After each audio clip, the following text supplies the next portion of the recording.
From our state capitol newsroom this afternoon, Tennessee could consider reducing the number of world language credits required to graduate high school. The State Board of Education chair first brought up the idea in July. Now there's a formal proposal. The chairman of the State Board of Education, Robert Eby, says it's about giving Tennessee students more options. There's 1 million students in Tennessee. Why shouldn't each one of those 1 million students have the pathway, be able to decide the pathway that is best for each one of them? We talk about choice.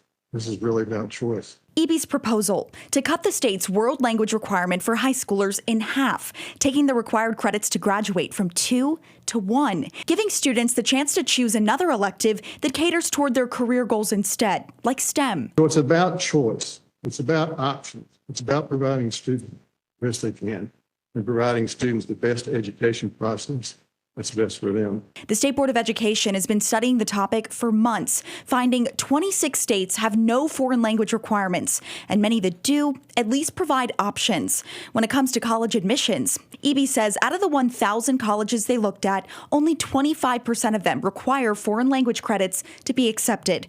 But critics have other concerns. But these students need to know that we're not the only district, we're not the only culture, we're not the only country.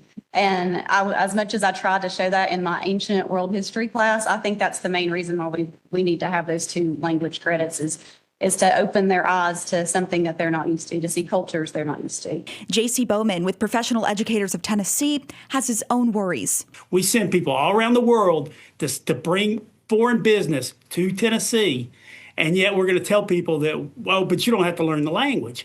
I think that's a step backwards. Bowman says students can already opt out of taking a foreign language through a waiver. But Eby argues eliminating one of the world language credit requirements would help ease stress on districts struggling to hire foreign language teachers.